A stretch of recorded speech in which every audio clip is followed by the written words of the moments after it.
What's this? A letter for me. Welcome to another episode of Remember the Great Sports Through the Mail Thursdays. Today I'm going to share with you 4 recent returns that I got back in the mail from individuals that signed autographs for me and profile each of their careers. So the first return is a return from Florida, and it is a return from former Minnesota Twin / Baltimore Oriole / New York Met / New York Yankee, John Pacella on 4 of 4. And I got one more from my all-time Orioles set there, so let me tell you about John Pacella and his career in baseball. John Pacella, a New York native, was actually drafted out of high school in the 4th round of the 1974 draft by the Mets out of high school. After signing his professional contract in 1974, just 17 years old, he was assigned to the rookie ball affiliate where he struggled his first year in the league, posting just a 1-7 record in 12 games. The following year, in 1975, and the year after that, in 1976, he spent 2 years in the Mets single-A affiliate. By 1977, he was in Double-A, and he was actually moved up to Triple-A, and at the end of the season, he was a September call-up on September 15th, 1977. So he actually was lucky enough to have his major league debut on his 21st birthday. So imagine this, for your 21st birthday, being a young pitcher, and here you are in the major leagues against the Philadelphia Phillies. After retiring the side out of the bullpen in the 7th inning, Pacella walked the first batter of the 8th, Ted Sizemore. A botched pickoff attempt allowed Sizemore to move to second, for he stole third. An error by the Mets shortstop allowed Ron Reed to reach first. Larry Bowa then drove Sizemore in with a single, while Reed advanced to third and later scored on a wild pitch by Pacella, who escaped without allowing an earned run somehow. He made 2 more appearances that season, each time pitching 1 perfect inning. After spending all of 1978 in the minors, he returned to the Mets in 1979 as a September call-up again. After pitching well in the first 2 appearances, he failed to make an out in the first inning in his 3rd appearance. For the season, he went 0-2 with a 4.41 ERA. He made the team in 1980 in the majors, and that was his only full season in the majors of his career. After starting the season in the bullpen, he was then moved into the starting rotation in June, and he earned his first major league win against future Hall of Famer Steve Carlton and the Phillies on June 27th. And he improved his record to 3-0 with just a 3.43 ERA through July 17th, when he and Jeff Reardon combined to pitch a shutout against the Braves. Unfortunately, things went south from there as Pacella lost his next 4 decisions and finished the season with a 3-4 record with a 5.14 ERA. After the season, he, along with Jose Marino, were traded to the San Diego Padres for the 1976 Cy Young winner Randy Jones. The following spring, after spending some time with the Padres, he was dealt to the New York Yankees, along with Jerry Mumphrey. After spending the 1981 season in Triple-A, Pacella won a job in the Yankees bullpen out of spring training in 1982. He made 3 appearances, getting hit hard in each, before being reassigned to their Triple-A affiliate in Columbus. Shortly after his arrival in Columbus, he was dealt along with Larry Milbourne and Pete Filson from the Yankees to the Minnesota Twins for Roger Erickson and Butch Weingart. After the trade to the Twins, he reported directly to their major league team and remained with the club for the rest of the season, despite having an inflated ERA of above 7. After the end of that season, on November 1st, he was traded to the Texas Rangers. He didn't make the club in 1983 with the Rangers, and he was released right before the season. He then went to go sign with the Baltimore Orioles, and he signed a minor league deal with them, and he earned a September call-up to the big league club in 1984 in September, but was released after the end of the season. Shortly afterwards, he signed with the Tigers. He appeared briefly with the Tigers in the middle of the 86 season. During the 87 season, his contract was then sold to the Japanese Central League of the Yokohama Berry Stars. So Pacella played from 1974 to 1988 in professional baseball. 6 of those years was in the major leagues, and he appeared in 74 games for his career, posting a 4-10 record over that span. So Pacella was one of those guys that he hung around baseball a long time, got his chance at multiple opportunities to play for different teams. His travel even took him to playing overseas in Japan. One thing I do want to point out, which is kind of cool about this card down here at the bottom, the 81 Topps, is Pacella had such a unique delivery method that his hat would sometimes fall off his head when he made the pitch. And you can actually see in this card his hat has fallen off his head when he made his delivery. If I had some video that I could show you of it, I definitely would, but I wasn't able to find any. So if anybody finds any video of John Pacella throwing, that would be really interesting to see. But I want to thank Mr. Pacella for signing my cards, and we'll move on to the next return. Alright, so this next return is postmarked from Arizona, and it is from former Cincinnati Red / Boston Red Sox / Giant, I believe as well, Frank Duffy on 4 of 4, including his rookie stars card with Milt Wilcox, and I'm pretty sure Milt Wilcox signs through the mail for a small fee. So maybe I'll be sending that to Mr. Wilcox in the near future, and we'll be profiling him as well. So let me tell you about Frank Duffy and his career in baseball.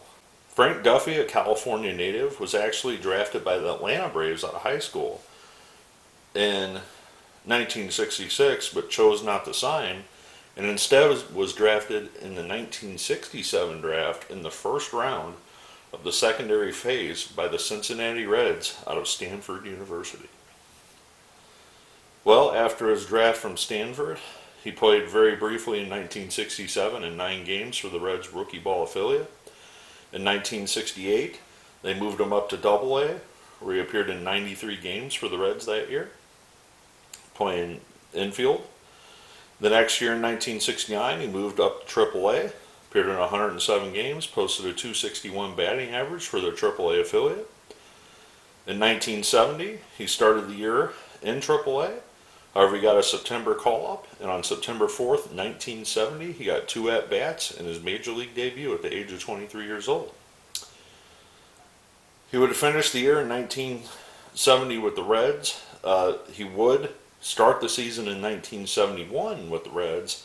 However, after making the club, on May 29th, the Reds traded him for future Big Red Machine great George Foster. So George Foster came from the Giants for Frank Duffy. Duffy played that 1971 season with the Giants, just appearing in 21 games for them in the major leagues. Well, after that 71 season ended, Duffy would be traded with future Hall of Famer Gaylord Perry to the Cleveland Indians for veteran Sam McDowell. So Sam McDowell would go to the Giants, and Duffy then would go to Cleveland. Well, immediately in 1972, Frank Duffy was the guy for the Cleveland Indians, starting in their middle infield. He appeared in 130 games his first full season in the majors, and he would stick with the Cleveland Indians all the way through the 1977 season, primarily being their starting shortstop. After the completion of the 1977 season, he was gearing up to join the Indians in 1978, and right before the season began, he was traded to the Boston Red Sox. With the Red Sox, he would appear in just 64 games in 1978, being a utility role player. And by 1979, he would make the club out of spring training. However, the Red Sox would just utilize him in just 6 games, and he'd be released out of his contract in May of 1979. After retiring from baseball after that 1979 season, he relocated to Arizona, where these are actually postmarked from, so I'm not really sure what Frank did post-playing career, but he played basically, essentially, the entire decade of the 1970s in the major leagues, so not a bad career, I must say. I want to thank Mr. Duffy for signing my cards, and we'll move on to the final return. Now, this next return is postmarked from Florida, and this actually would have been one of Frank's teammates. This individual was starting his career as Frank was winding his career down. And who am I talking about? Other than former Boston Red Sox backstop, Gary Allenson on 4 of 4. including 2 Senior League cards, which I always talk about how I love collecting the Senior League sets. So let me tell you about Gary Allenson and his career in baseball. Gary Allenson, also nicknamed Muggsy, was born in Culver City, California, and graduated from nearby Wandale High School. He played college baseball for the Arizona State Sun Devils, then was selected by the Boston Red Sox in the 9th round of the '76 draft.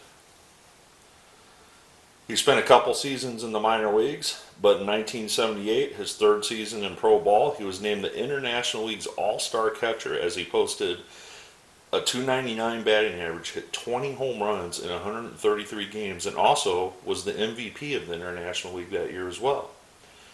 After winning the MVP award of the International League, Allenson made his 1979 rookie debut, and he was the often used catcher because then Carlton Fisk was having a down season with Red Sox battling some injuries. So Allenson, as a rookie, found himself behind the plate. On April 8th, 1979, Allenson made his debut. He did not bat in that game, but the following games he did play in. In total, he appeared in 108 games as the Red Sox backstop that year, posting a .203 batting average. The following year, Carlton Fisk would depart free agency, and Allenson would be the part-time backup catcher basically from 1980 to 1984 with the Red Sox. After his age 29 season with the Red Sox did decide to let him go free agent, and in 1985 he would sign a contract with the Toronto Blue Jays. Well, he would appear in just 14 games with the Blue Jays in 1985 at the majors. However, he would be in their AAA affiliate for 62 games until they released him in August of that year. In total, Allenson played 7 years in the major leagues, appearing in 416 games behind the plate, with his last game coming at the age of 30. After just a brief layoff from being a player, in 1987, Gary would resurface with the New York Yankees in their short season A-ball affiliate as their manager. Gary would coach the next 2 seasons in the New York Penn League for the Yankees, earning his stripes in the minor leagues, moving his way up for his coaching and managing career. After his time with the Yankees, he would move back to the Red Sox organization in 1989, and he would manage Lynchburg for the next 2 seasons, and then New Britain, and then he would get promoted back to the major leagues, working as a bullpen coach from 92-93 and as the third base coach in 1994 in Fenway Park for the Red Sox. After his tenure with the Red Sox in 1996, he would then go back to the minor league ranks, coaching in the Texas Rangers, the Houston Astros, and the Milwaukee Brewers organizations. With the Brewers, he would return to the major leagues and be a coach at the major league level from 2000 to 2002. Then after his time with the Brewers, he would then go back to coaching in the minors again, coaching with the Florida Marlins organization, the Baltimore Orioles organization, all the way through the 2012 season, and then would join the Toronto Blue Jays in 2013. He would then coach with the Toronto Blue Jays for 4 seasons, ending his tenure in the Blue Jays organization in 2017. After his 2017 career, he had over 22 seasons as a minor league manager in baseball, with a record of 1,311 wins and 1,440 losses, so a .477 career managerial record. So I did read an article shortly after COVID happened. Allenson announced that he was going to retire from his managing career in baseball.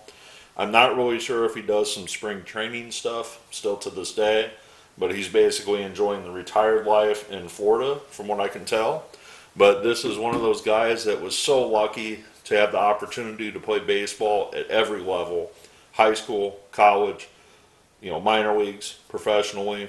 And then after his time was up, he became a long time manager in the minor leagues for over 22 years. So pretty impressive. This is a true baseball guy, through and through. He made a lifetime career out of baseball. I do want to back up a little bit. Obviously, in his tenure as manager, he also decided to gear back up and play in the senior league in that 1990-91 era. I forgot to mention that, but as you can see, he was back behind the plate at almost nearly 40 years of age, catching in the senior league during that era as well. So thank you very much, Mr. Allenson, for signing my cards. I also want to thank Mr. Duffy as well for signing my cards. And I also want to thank Mr. John Pacella with his hat falling off and everything. And of course another one for my all-time Orioles set. I want to thank all three of these guys for signing for me. I hope you learned a little bit about some individuals that maybe you didn't know a lot about in their playing careers. I look forward to your comments below, and as always, happy collecting.